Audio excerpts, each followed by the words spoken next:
What's going on, everybody? Welcome back, episode 11 of the NEW podcast. Hopefully, you guys enjoyed episode 10. Me and QJ talked about some great topics. We got QJ and Tears with us today, fellas. How we doing? Meh. That's all I like to say. He's meh. Pretty good. Well, it's good to hear Tears is mad, and it's good to hear QJ's pretty good. Good to hear. So, a lot of wrestling news this week. 2 pay-per-views. TNA has a pay-per-view coming up.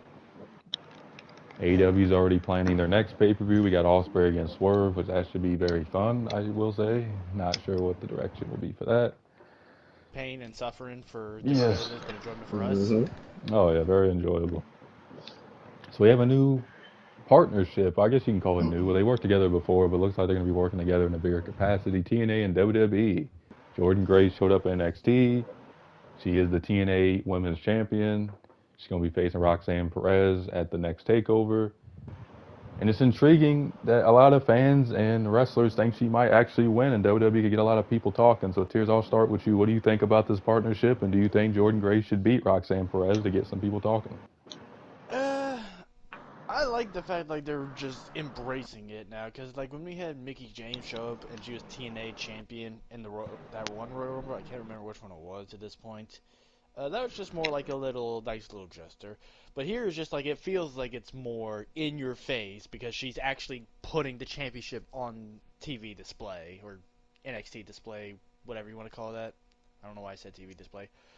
So I'd say it's good because it also shows WWE is moving forward to actually acknowledging other companies and all of that. But her winning the championship, I can see the benefits, but because like it would just be like holy-ish. It would allow WWE would actually put somebody who's not under their contracts to win the championship. Not only that, but somebody from another company win a championship. That would be crazy. It would definitely get like talking points going. I just don't think that they would do that right now. Maybe after showing like they'll talk to some other companies and more time doing this, they probably could do it, but I don't think they would right now. Yeah, I definitely get your point. For me, I'm all for it. I think that it helps. I know Jim Cornette was saying, well, it doesn't help WWE, but it gets people talking about the company. That's what they want. And they're working with other companies. Something under Vince they never did. So it gets people talking. TNA could definitely use this. They've been struggling a little bit. We talked about their pay-per-view buys. They've been struggling, so this could get people talking. I have heard that apparently at their next show, some NXT and possibly main roster people could show up. So it's going to be a little bit of a long-term partnership. Who knows how long, but it definitely will be going on longer than the last one. I could see Jordynne Grace winning, potentially. It seems like WWE likes her a lot. She is the one TNA wrestler they've had come into the company twice, had everybody in that locker room, which is intriguing. So maybe that's them trying to get her when she's a free agent, showing like, oh, we like you. When your contract's up there, we'll have you come here and be a big star. Definitely could see something like that happening. We'll have to see. But QJ, what do you think about this partnership? And do you see Jordynne Grace potentially being a double champion for TNA and NXT? Yeah, I think it's a good partnership. Gets more eyes. I like to see dream matches, creates more dream matches. It just benefits. Always good to diversify yourself and acknowledge, so people can acknowledge TNA is really good. You know what I mean? So this is a great acknowledgement. WWE's obviously the top wrestling company, so why not work with them? Like, oh, you know what? Yeah, TNA is. Maybe I need to start watching. It's pretty good. I wouldn't mind seeing her win. It throw people off like, oh shit. But we'll see on that. Yeah, we'll have to see what they do, but they are already teasing a lot of potential. I mean, Cedric Alexander, Mustafa Ali, which if you guys ain't familiar, anybody watching, Mustafa Ali is the X Division champion in TNA. They're already teasing him and Cedric potentially have another match, and I would love to see Josh Alexander match up with some people in WWE. TNA, I know it has a bad rep, but they have a lot of talented workers and a lot of talented wrestlers there. Don't let the company name talk you down to who works for the company. Because a lot of fans do that, like, oh, this wrestler works for TNA, they must suck. That's not the case. It's just they work there. It ain't their fault. The TNA's had a bad rep in the past, but definitely give the product a chance. if you like Dolph Ziggler, he's currently there right now, working with Moose and stuff. So I just will give the say that company a leads chance. What there's? that leads me to think, like you mentioned, like some NXT people might be showing up at the TNA pay-per-view. Yeah, that was in a report.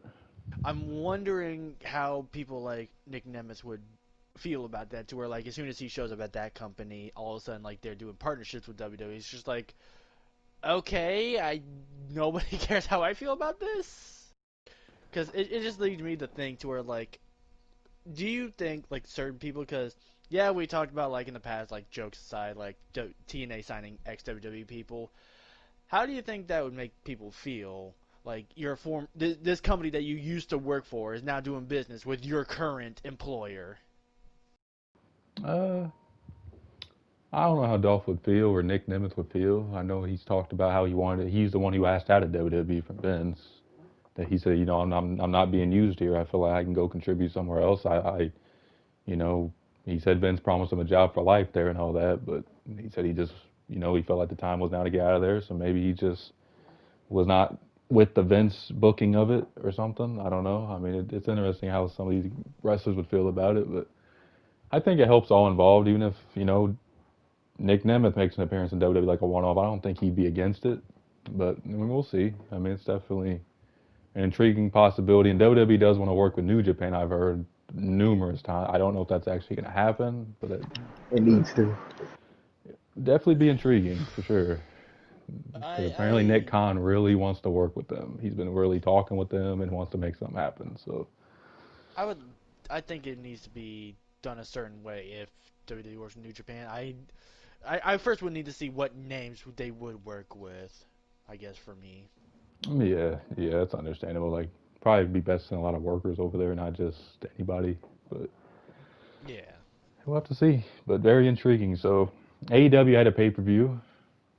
Adam Cole came out, talked about how he's gonna raise hell. I'm paraphrasing. He's gonna raise hell when he gets 100% healthy. He's one of the best in the wrestlers of this generation. He shows the devil's mask. Once he showed that, the fans knew MJF was gonna show up. He shows up, comes out, fake, puts on a smile, hugs Adam Cole, and then kicks him in the nuts and starts talking his MJF shit. So, QJ, I'll start with you. Are you excited for MJF's return to AEW? Yeah, I'm excited. He's good on the mic, good in the ring. He backs up what he says. That people haven't checked out. I think AEW they posted the it was like a 2 hour, almost 3 hour video. MJF his title run. I think all his titles or like all his title runs. I think the main title runs they put on there. I think they've been put it up, but definitely check that out. Classic matches. Um, that's what people got to realize. I like seeing people that work in the ring. But he can also talk too. Because it's kind of hard to have everything all together. But for me about wrestling, people need to know is I like to see more of the work. I know the storyline got to play a part, but you work more, you intrigue me more. And MJF's definitely a guy who can do it all. I mean, I know a lot of fans don't like how he's so cocky, but I mean, it ain't like he's really lying. He is the complete package: the look, the ability in the ring, the promos. He can be a heel or face. He can do it all. And plus, that's kind of his thing, just to be the cocky Exactly. guy. So, Yeah. yeah. So I mean, I have heard him and Cole might not necessarily feud. That might because a lot of fans weren't happy with the way that ended, how the devil was and all that ended. So maybe that was just them putting that to bed. I'm not sure. So maybe he feuds with somebody else.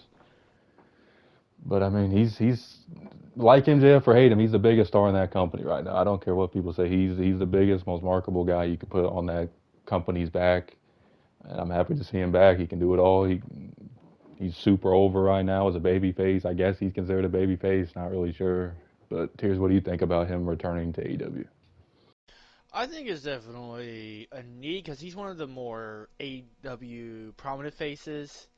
You know, like you in each company you have those guys to where they're just the top dog. Because I heard somebody saying, like as a complaint to AEW, they need a hierarchy system. Like these are the main guys of AEW and these are the lower crowd people. And I feel like that really MJF helps them talk about like the hierarchy system because he's one of the, no matter what, the main people of the show. He's one of those guys to where like people are definitely gonna see him and think like, oh, AEW is around the corner. And him being in a fight with Adam Cole first definitely helps because, well, it's one of his unsettled things, like, or unfinished storylines. And before he can move on to the next storyline, he kind of needs to wrap up this one. Now, do I think he's going to go straight for the AEW Championship again? I don't see him winning it, but I can see him working a way to get back into the title scene. But once again, he needs to finish some storylines first. Yeah, and like it seems like they're gonna make Will Ospreay world champion. Will Ospreay's definitely the guy they're putting a rocket on and really just like pushing the moon right now, as they should. He's one of the best wrestlers in the world. And if you do him against MJF quick, I feel like that's a match you should wait for, not really do right away. They should definitely wait maybe 6 months to a year to actually do that match because for one, who's taking a loss right now, and two, that's probably the biggest match right now they could put together. So I think they definitely should eventually set that up, but not like right now for the world title if Ospreay beats Swerve. But Huge. we'll have to see. I mean, MJF's one of the best, and got a lot of contracts expiring. I mean, I've been hearing Ricochet, Gable, Becky, Ethan Page's contract went up, Mark Henry's AEW contract's up, Jake Hager's contract expired, AK Jack Swagger. Like a lot of wrestlers' contracts are wrapping up here. I mean, there's a lot of free agents, so there's going to be a lot of company turnover, guys switching, guys and girls switching companies. All that's going to be going on. So Becky's a free agent, first time since 2013, I believe she's been a free agent. Wild, about 11 years since she's been in the open market. And then Chad Gable's contract is up, I believe, as we're recording in the next week or two. So Tears, I'll start with Becky first for you. What do you see Becky doing? Resigning. That's it. Just resigning. I have no doubt in my mind. Like this is the company that she basically helped the women's division go, and this is the company that helped her become as big as she is. I just can't see her not resigning. Maybe like when she's confirmed, she God, I'm having a hard time talking. But I don't think like it'll be confirmed that she resigns after a while, even though like it'll be like behind closed doors that it's confirmed she resigned. They're probably gonna do some kind of storyline to where like she's gonna be gone for a while, take the time to be with her family and all that, and then they'll use her again. Like I could see a situation to where like she'll resign, but she doesn't work the first couple of months of the new contract. But I just don't see her not resigning at all. Yeah, same here. I mean, I either see her just, I don't know if I see her stepping away completely from wrestling. I mean, not a lot of women Absolutely not. wrestle in their 40s, really on a full-time basis. She is 37, so she's not at 40 yet. But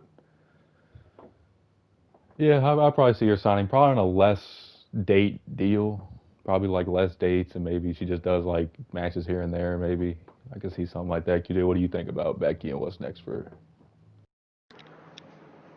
I can see us signing, taking a break. Probably just doing less shows, uh, here and there. I'd be the best. I mean, 'cause, I mean, she done everything. I would do the same thing, or I would just venture out and come back. Yeah, she does want to do acting. She has said that on numerous occasions. But QJ, what about Gable? What do you see him doing? I mean, he's obviously been match-wise, he hasn't won, but they are pushing him as a big-time heel. They got him involved in this Otis story, which a lot of people are intrigued with.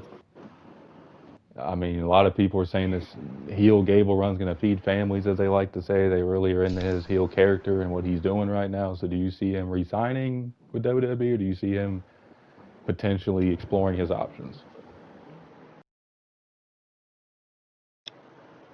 Uh, as for Gabriel, I can see him re-signing. WWE's they'll have a way to try to keep him re-signed, to keep you to re-sign. They have their little strategies. Because now, look, we push you. You're about to have a big opportunity. You're gonna win the title. Now, that could trigger him. Want to do it.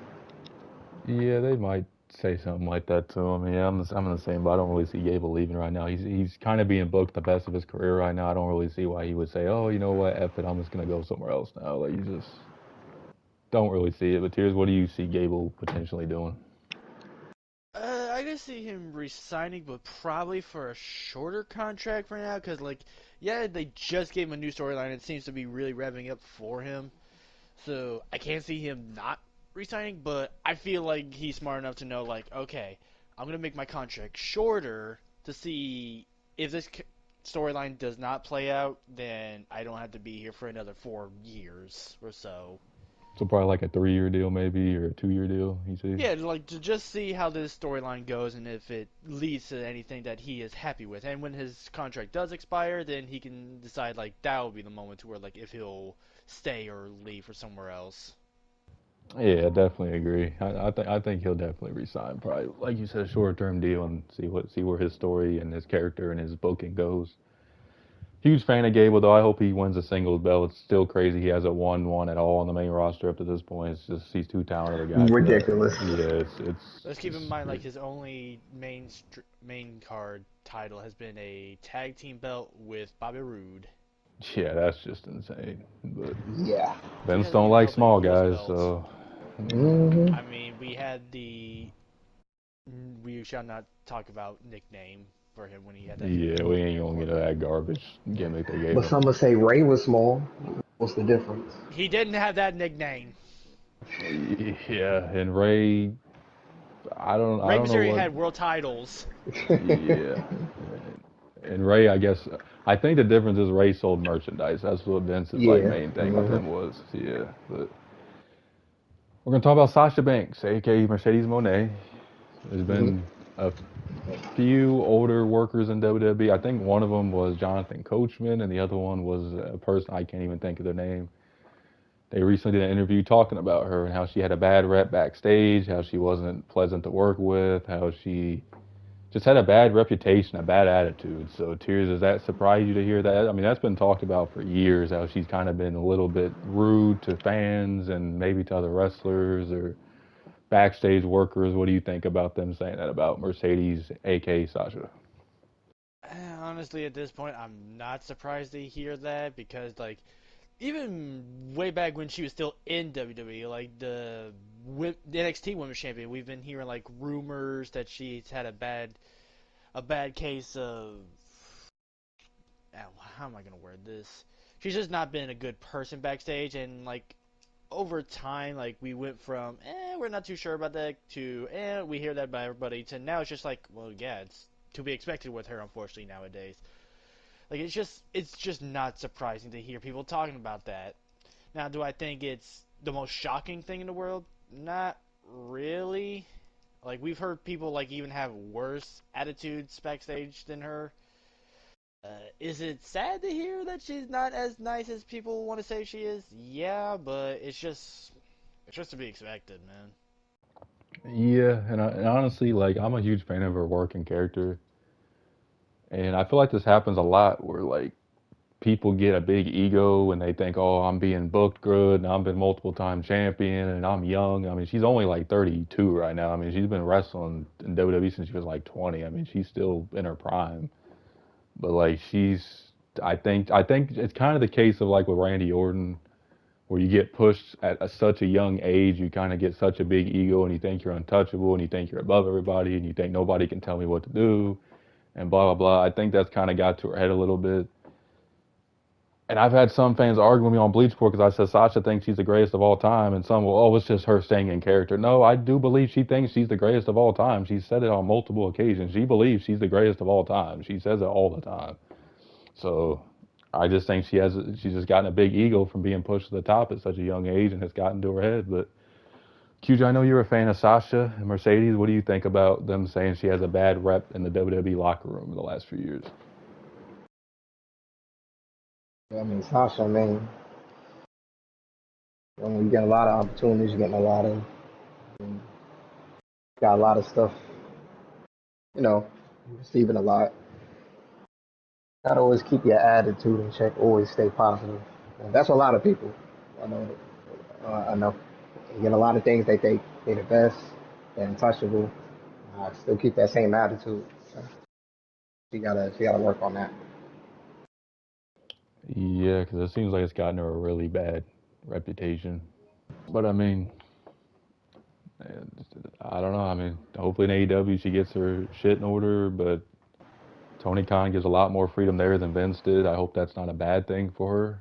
We'll have to see. I mean, she's definitely talented, but I mean, there's been a lot of cases like Tears. A lot of people have been bad backstage. Just because you see them on TV and they're smiling, and everybody's hugging them on TV, doesn't mean they're always liked backstage. It's a whole different ball game. So I do have to say, it feels kind of convenient that all of a sudden people are talking about her now. Like, does anybody else feel like it's kind of just like, Yeah, that's true. That's Why odd. not? Why now, right? yeah, because I mean, Coach and this other person haven't been in WWE in years, so it's like, why now? Mm-hmm. Yep. I don't know. Like, yeah, it just feels way too off. Like, I don't want to be that conspiracy theories guy, but it just feels like whenever somebody's like now all of a sudden like getting all this bad publicity from so many people, it just feels off. Because like I would understand it, like I said, like we've been hearing about it for like a while now about her, but at the same time, it's just like why all the intense stuff now? Yeah, it is weird timing. I mean, That's true. it sounds like she rubbed a lot of people the wrong way backstage. I feel like she kind of got Naomi a little bit of a bad rep because, I mean, I don't think Naomi would have walked out if Sasha didn't, personally. But who knows? Who knows what goes on behind closed doors in WWE? I mean, a lot of shit gets leaked out and a lot of shit don't. So, I mean, we don't know all what's went on with her. But it doesn't sound like she was very well liked in the locker room, and that's not a good thing at all. Maybe that's why she went to a different company. Maybe that's why she went to AEW as well, because she just had such a bad rep at WWE and a lot of people didn't want her back. Who knows? But hopefully a fresh start gets her a fresh attitude. But WWE recently had Liv win the title back with Becky's contract up. It was the right thing to do. I guess that's why they didn't have her win the Battle Royal, so they could set up this her and Dominic story that they're going with, so I can kind of get it to a certain standpoint now. But Liv kissed Dominic at the end of Raw, and man, everybody was talking about it. I'm talking, everybody was talking about it. They were sending the Dolph Ziggler meme of, it should have been me. I kept seeing that in the comments everywhere on it. Fans were going crazy. It had a lot of viewership on YouTube. I think it's close to the viewership of Punk's Return and Survivor Series had, so a lot of people were like intrigued. No comment. No comment. Yeah, it's crazy. So for anybody who says Liv Morgan ain't a star and can't draw, just be quiet.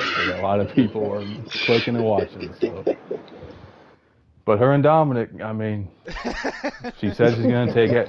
She did say she's gonna take away everything from Rhea Ripley, and I mean everything. So she wasn't playing. She took her title. She took her push. She took her Sam. Yeah, she's taking everything. She already did. The story is going to be iconic between those two. There ain't no doubt about it. It's going to be incredible. But QJ, I'll start with you. What do you think of the Dominic and Liv storyline they're going with, and Liv being champion? I love it. I love it. Keep it going. I had a feeling that was gonna happen. I just had a feeling. You gotta piss off. Gotta piss off Rhea. I know she sent back watching. Gotta. This is how you build the storyline up. Gotta do things like this, and then the build up is gonna just turn into chaos after that.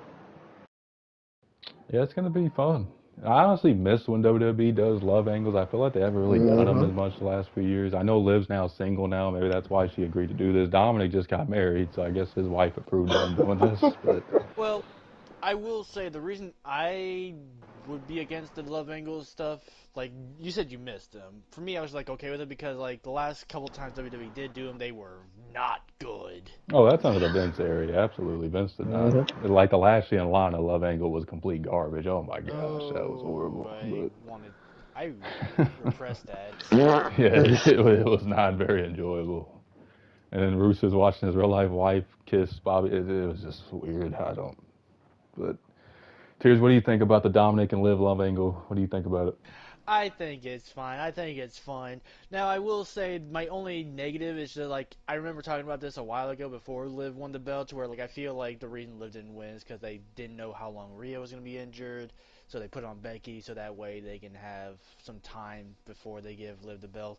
But now that Liv won the belt, I feel like on the inside, then what was the point of Becky winning it? But now I just feel like whatever. I'm just having fun with this, this stuff. Like, you know what I mean? To where, like, at some point, like, having fun, like, in a storyline is more important than it making personal sense. So I'm fine with it. I'm just enjoying all the memes, like Dominic just being like, "Why is this happening? I thought I was helping." Oh, you're helping, all right, my bud, but you're not helping in the way you think you are. Yeah, now he's gonna have to answer to mommy, and mommy is always on top. Mommy is gonna kick his ass. Mommy is gonna be pissed off. It is not gonna be good for Dom Dom. He's scoring W's on and off TV, but this is gonna be an L for him dealing with Rhea Ripley. That's for sure. Dom So ain't proving he's a Dom, that's for sure. no, he's not. And There's too many jokes in this. yeah, there's tons. And listen, fans can hate on Dominic Mysterio. He's been awesome in this Judgment Day role, this heel role. He's been great. I don't care what people say. You can say, "Oh, he's just Rey Mysterio's son" or whatever. He is Rey Mysterio's son, but he's on it. He's drifted off and doing his own thing, and has worked out awesome for WWE. He's definitely, apparently Triple H is very high on Dominic, and you can see why. He's very good in this heel, just kind of Eddie Guerrero type role he's going with. It's definitely good. So good for Dominic. It's good to see Liv the championship. Who knows how long it will be? Maybe SummerSlam if Rhea can come back. They do that match. That would make a lot of sense. We'll see. AEW had a pay-per-view. I would say it wasn't the most exciting pay-per-view. It was good wrestling. I mean, it wasn't really like anything to go home about, but it was good matches. Too much kickouts. Yeah, I mean that's definitely a problem there. Edge ended up, or Edge, I'm still gonna call him Edge. I know AEW fans will go off and say he's Adam Copeland now. I've been calling him Edge for 20 years. Like, yeah, we're calling him Edge. Yeah, like I'm some sorry. fans take that shit way too serious. Like, It's just relax. so much easier. It's like with Paige. Like we can't just say Soraya Knights or stuff like that. Like it's just or Malachi Black. Like first, I do want to say this about that. Like for so many years, and Icon can vouch for me. I did not call him Aleister Black for a while. I called him Tommy End. Yeah, you did call him that for a while. Yeah, so, I mean, you just get depends what you watch and it depends what you used to calling him by. Half the wrestling world probably calls him Edge still. It's he would still be called Edge if WWE didn't have the rights to the name. Let's be for real. He just had to change the name. So he ended up facing Malachi Black, steel cage match. I wasn't the biggest fan of the match. I don't really like. I used to love hardcore matches. Nowadays, I just feel like it's kind of the same stuff being done, just hitting each other with weapons. Yeah, it's just kind of the same shit. It's just somebody goes to a table, somebody jumps off a ladder, and they just hit each other with weapons for 25 minutes. Like I feel like that's just mostly what it is. Edge went to jump off the cage. Very awkward landing. When me and QJ watched, I didn't really think he got hurt. I saw the landing was very awkward. I didn't know he tore his fibula when he was doing this. So Edge ended up getting seriously hurt and he had to give up the title, and that's unfortunate. I get Edge wants to do stuff he's never done before. That's his goal in the next 2 years before he retires, to do shit he's never done. He's never jumped off a steel cage. That's something he's always wanted to do. But at 50 years old, you got to think with your brain. And I know he probably didn't think he's going to hurt his leg real bad doing that, but it's a high drop. So, Tears, what do you think about Edge getting hurt and him wanting to do this big spot in this cage? I get wanting to do the big spot, but at the same time, it's just like it would be like me to where like I'm like 80 years old. It's like, well, I want to fly a plane. Yeah, well, maybe I could do it, but maybe it's not a good idea. Like certain things, you gotta just realize maybe this isn't a good idea. And plus, I just question to where like at some point, you gotta realize, was this really a smart idea? Like jumping off the cage, like there are people I'm okay.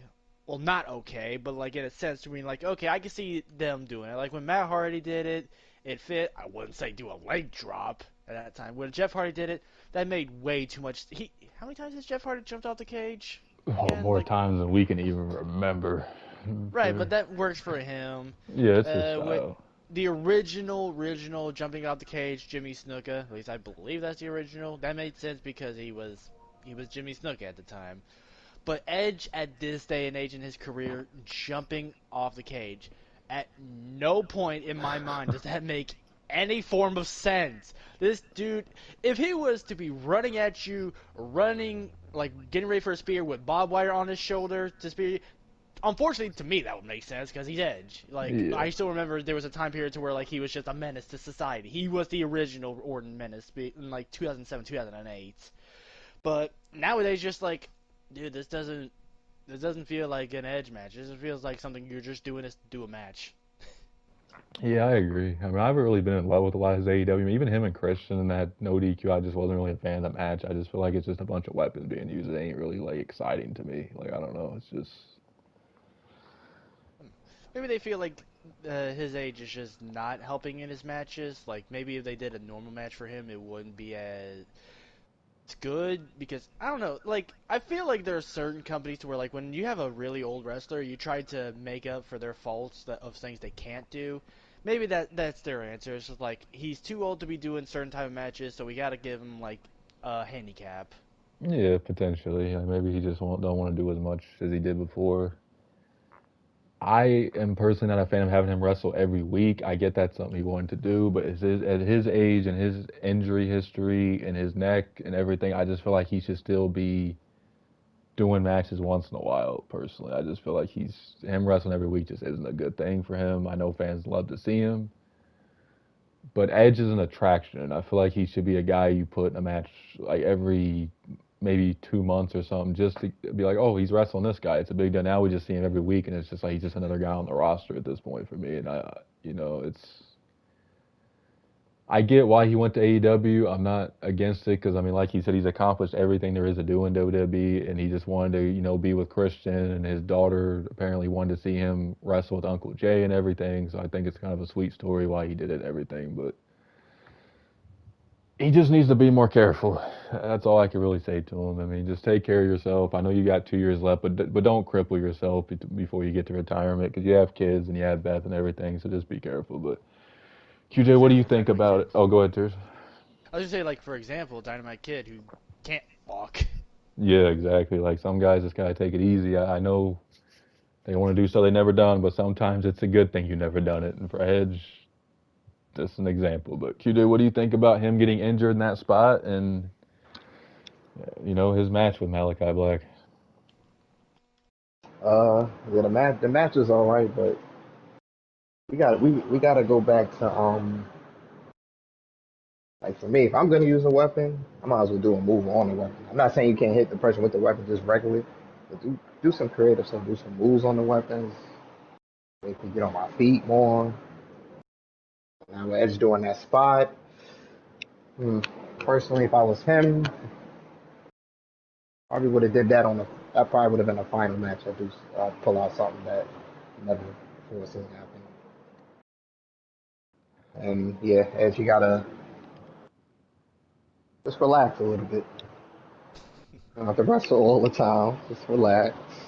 You accomplished everything. I get it. But I feel you say that point right there. You save that for a final match if you really want to do that. You just leave it Y- there. Yeah, because I mean, Edge is not really a high flyer, anyways, to be jumping off a cage. Like, there ain't a lot of guys who are not high flyers who even do that, really. And he's not a guy I think should be doing a frog splash off the top of a steel cage.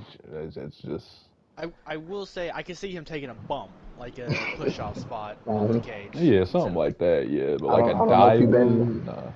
I don't know if you've been looking at Cena. He used to do cruiserweight moves. People used to be impressed. I don't know if he took some things from him, but yeah. I got a question for you guys, and this kind of goes with that, like the talk with Edge. Hmm. Like we mentioned to where like people need to think about their age, right? Hmm. Like wrestlers. Yeah. Do you guys think that too many people like who are in their older age of wrestling take too much from Sting? Like Sting was wrestling for so many years and still able to go. Do you think that led a bad example to certain wrestlers who are reaching the end of their careers, thinking like they could still do things because Sting was able to do it? Definitely. Yeah, and I mean, I have heard a lot of wrestling personalities say like it's hard to let it go because there's Hmm. there's no as us as fans we don't really understand this, but a lot of wrestlers say there's nothing like getting the adrenaline rush from the crowd in wrestling. You don't get that feeling from anything else in the world that you do. Nothing.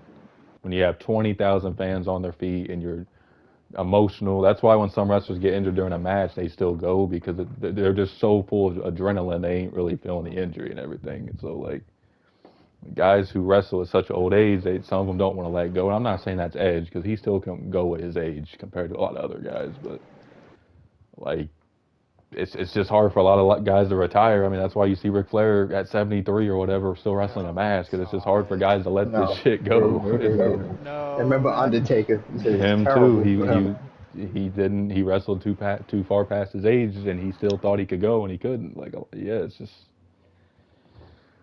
certain wrestlers just don't know when it's time to let go. And Edge has said that's why he's retiring in 2 years, because he doesn't want to be that guy where, you know, you're looking like, oh, he's too old to do this, or he's just doing this to do this at this point. Like, he did say that. So yeah, I definitely agree that a lot of wrestlers take from Sting and Flair when he was wrestling his 50s, and Undertaker, and before he probably like early 50s with Undertaker.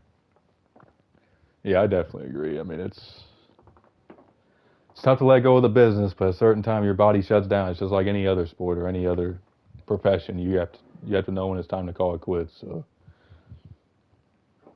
I mean, Would Jericho fall under that category? Because I've been hearing a lot of people now they starting to just say more, just nothing but negatives about Jericho. yeah, I think Jericho is getting close to where he should probably. I know he's trying to help, but like his body looks raw. I mean, he is 54, 55. I mean, people gotta realize Jericho's not really like a younger guy anymore. But yeah, I think Jericho's kind of going past his time limit. I know Tony Khan thinks he's probably helping Hook and guys like that, but he's definitely slowed down a ton in the ring. He kind of looks really like slow when he's out there now compared to like even like 3 years ago, Jericho. But like Jericho, always one of my favorites. I hope I mean, if he still enjoys what he's doing, I guess keep going. But I do see the slowdown. But it's tough. I mean, it is tough. But any final thoughts from y'all before we wrap up this episode? I basically just said mine, like leading us to talking about like wrestlers of like aging and all that. Yeah. So, Q, any final thoughts from you before we wrap it up? Just don't let that ego get to you. Time is up. Your time is up. Your time is up. My time is now, as your boy Cena always said, or whatever. The next person's time is up. But I do want to say this. I saw this on Reddit, and I thought this was a good statement for John Cena's Hall of Fame speech. What if his last statement was, "My time is up, your time is now"? How would that make you guys feel? it'd be funny. It'd definitely fit. Yeah. Sure. Well, I hope you guys enjoyed this episode. We'll be doing WWE Rivals next. We'll definitely be doing Cena and Batista. Still got to discuss the other one we're doing. Batista! Hopefully you guys enjoy. Make sure to like and subscribe. Peace. Peace.